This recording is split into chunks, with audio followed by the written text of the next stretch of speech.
So we're going to spend the rest of the time going through the process, and we're not going to have you say things out loud because, you know, the number of people here, and if we're all saying it out loud, it can be a little chaotic. Usually it's better if I'm one-on-one, I have you say it out loud because it takes ownership to it.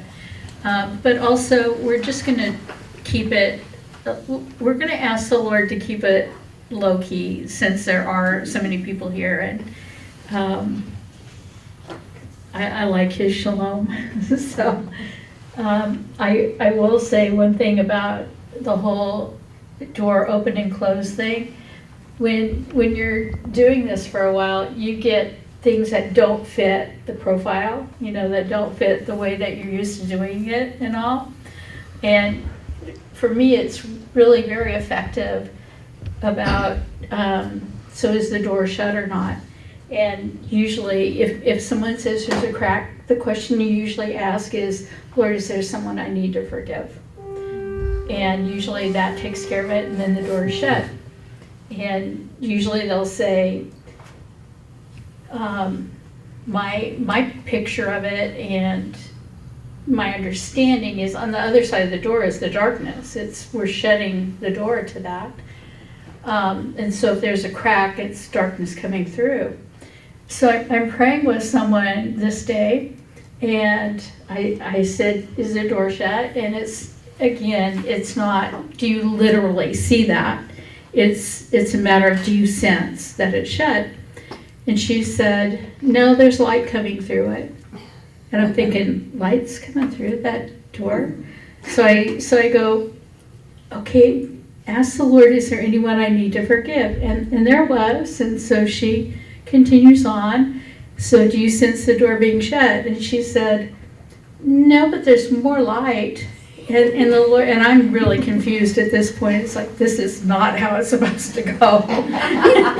and the Lord just quickened to me, and he said, ask her what side of the door she's on. Wow. Whoa. And that just kind of took my breath away. So I asked her, and she was on the side of the door. We do not want that door to shut with her on the other side. So it's God's grace that he didn't allow that to happen. And it's his grace that he clued me in, you know, ask her this. And so we went through, I don't remember exactly, because a lot of times I pray for people and I don't remember the specifics. And a lot of times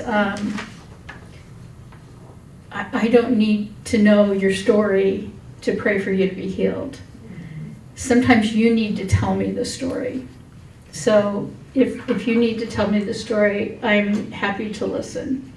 But I don't need to hear the story for the Lord to come and heal you. So we prayed some other renunciation stuff, and she walked through the door, and then the Lord shut the door. So just to say how creative the Lord is, and how don't get stuck on the steps. Listen to what the Lord is saying. You definitely don't want to shut someone on the other side of the door. So I probably need the notes because I promised to give it back to you this time. I know where you live. Yes, I borrowed notes last time and I forgot to give them back to her, but I brought them today. Okay, so we'll start with the door of fear. And afterward, if anyone does want to share what the Lord, if the Lord's showing you something, we'll ask you, you don't have to, but we'll give you an opportunity to share a little bit. And usually the part of that is to share the lie you've believed and the truth the Lord has told you. And that helps to reinforce the truth. I do remember doing this once, and a couple classes ago, not that long ago, but a couple classes ago. And so I said, Lord, is there a lie I believed? And he says, you don't believe I love you. And I said, well, that's not true. Whoops. So I've learned What do you mean by that, Lord? And he says, you don't think I'm going to come through for you teaching this class. So that was a few classes ago. But, oh, okay, you might have something there. So I come out of agreement with the Lord. And so that's the kind of thing I mean. If the Lord shows you something, or, and don't be surprised. He'll come up with, he got my attention. I'll just put it that way. Okay. This is the part I usually have you repeat, but I'll just let you repeat it in your mind. And we're going to start out with the fear, the door of fear. And part of the confusion happened because I listed them in different orders. So one note says one way and another. But we'll start with the door of fear. And this says, Father God, that if you connect more with Yeshua or Holy Spirit or Lord, any way that you connect with him. In fact, I'm just going to take a few minutes to do that right now. Remember how last week we did the appreciation moment? So if we do an appreciation moment, usually that lessens the fear and the anxiety and the ability to connect with the Lord. So just take a couple moments to think of a time when you felt really connected with the Lord, whether it's Father, Son, the Ruach. Just a time when you felt really connected with the Lord.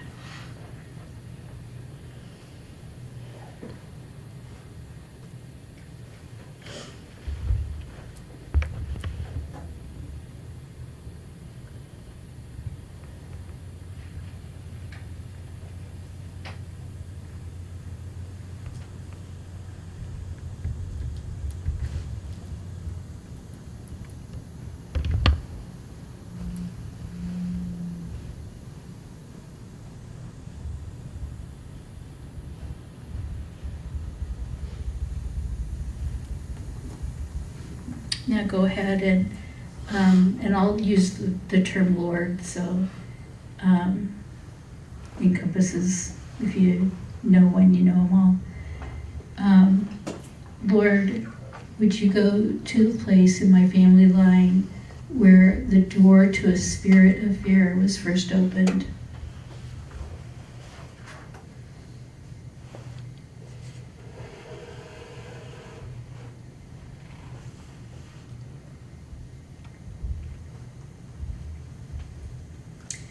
I choose to forgive the one in my family line who opened the door to a spirit of fear.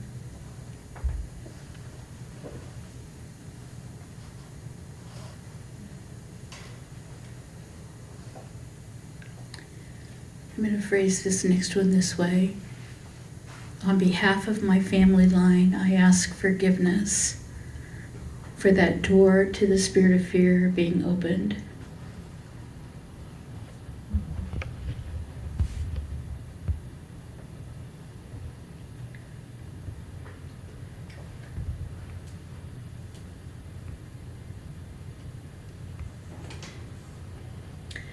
I release those in my family line who opened or walked through the door to a spirit of fear from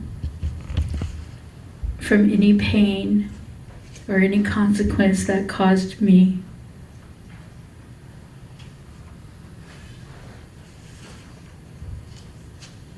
Any harm that it did me or those in my family line too.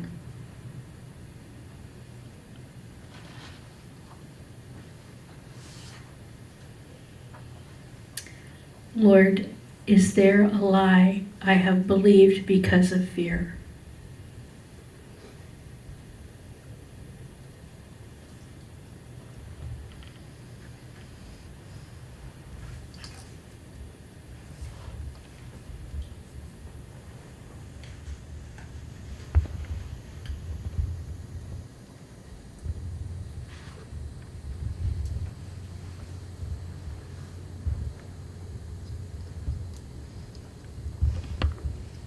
Lord, what is the truth?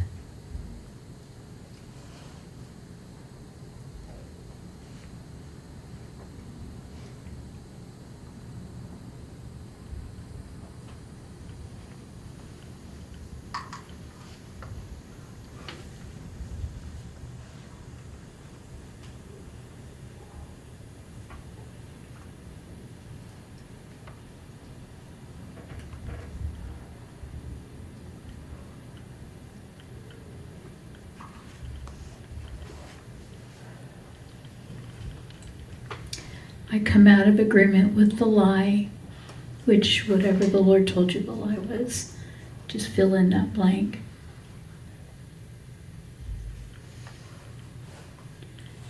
And I come into agreement with the truth that you just spoke over me.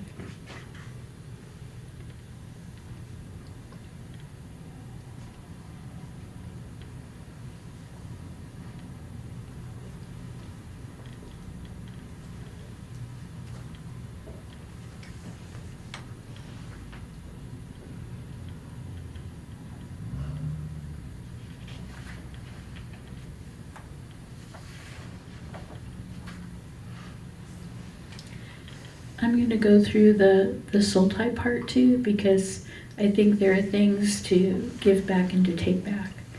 So it's not always necessary to do this, but for the purpose of demonstrating and walking through it, it's probably helpful. I choose to cut any unholy or unhealthy tie between myself and those in my family line who walked through the door to spirit of fear.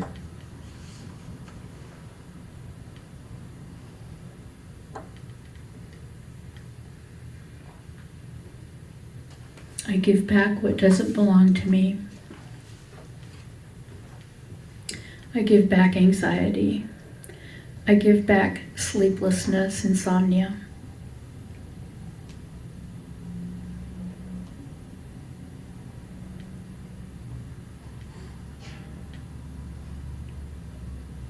I give back dread of what tomorrow brings.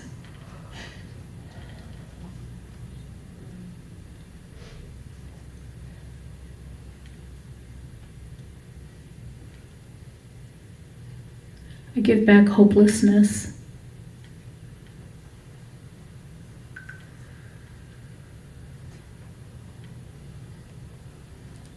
I give back restlessness.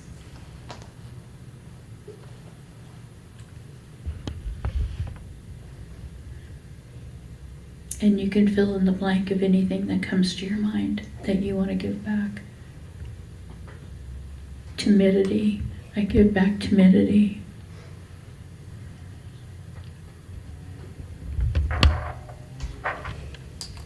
I give all these things back, washed in the blood of Yeshua.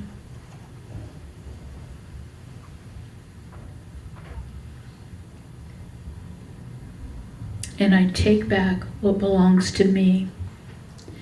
I take back my warrior spirit. I take back shalom.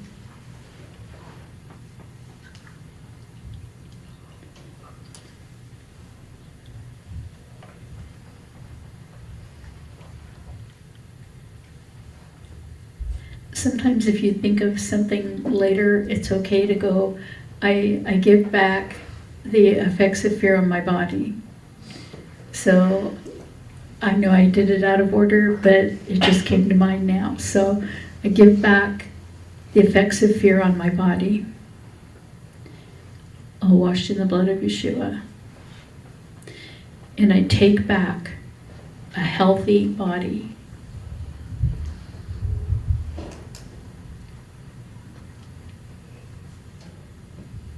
I take back a regular heartbeat.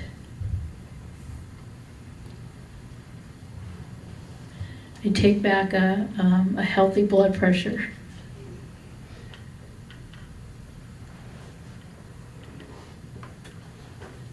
And just feeling this strongly, I take back my warrior spirit. I said it before, but I think someone needs to hear it again. I take back my warrior spirit.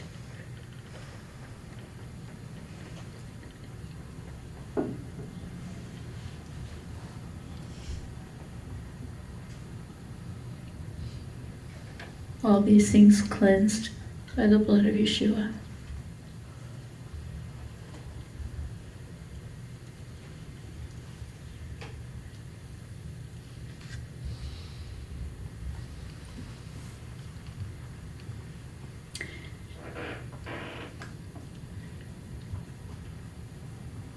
Oh, yeah. Ready? You can all clap with me. I'm going to put the mic down so you don't get a blast in your ear. You all got a warning now. 1, 2, 3. Did you feel that? I can feel that. Yeah, I love doing that. I try not to go crazy with it though. Once is usually sufficient, unless I just feel like, man, I miss my hands when I clap. But there is something that happens in the spirit when we do that. At least I've had that experience, so. Okay.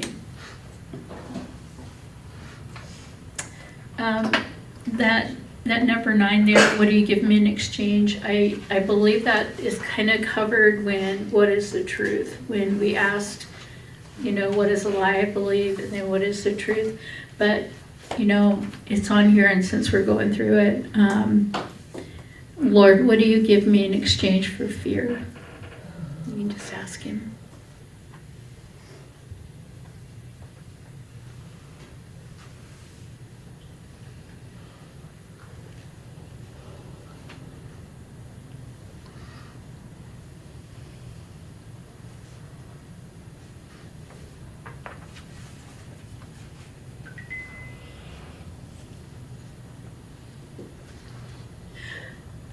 My watch just said, "You did it." I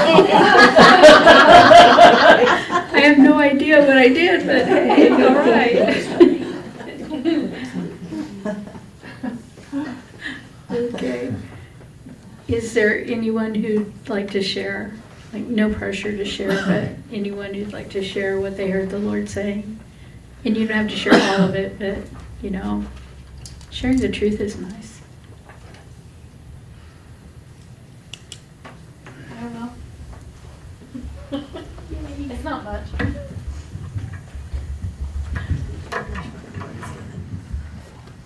So I specifically on the last question, what do you give me for spirit of fear?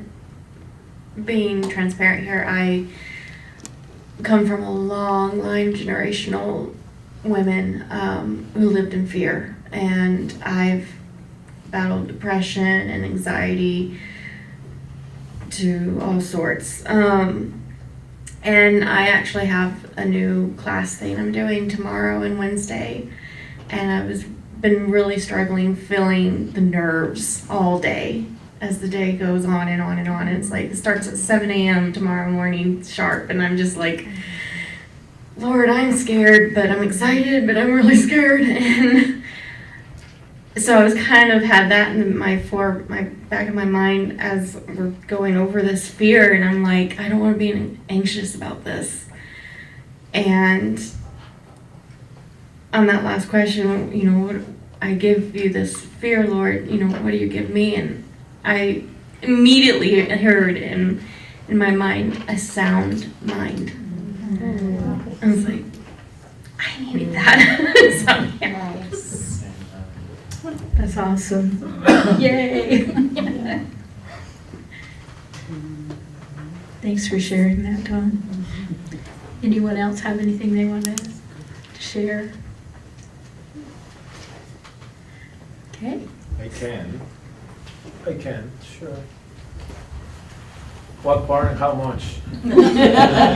Whatever you How many want. minutes? Well. So there's so many things. That's why when I asked the Lord about what is the lie, I have believed it came the fight to survive, the lie that you're on your own. So, and it has many reasons. So in exchange is this verse that actually we just read in the morning with the girls, and it's like, I no longer live, but my life is hidden in Messiah. So it's not surviving on your own strength. You actually have died. So you're a Messiah. And when you were praying, you actually said 2 times the warrior part, But actually, that's what I'm getting out of it. Like, that's our thing. But then you said shalom. And that's what I wrote immediately. It's like peace, peace. Because when you're surviving, the least thing you have is peace. Your adrenaline up for generations, basically. So that's what's been shown. Yay. Sometimes you have to give back the things that you think are good to keep, so. Your own form of defense or, yeah, so, awesome. And you heard the Lord and you worked through that.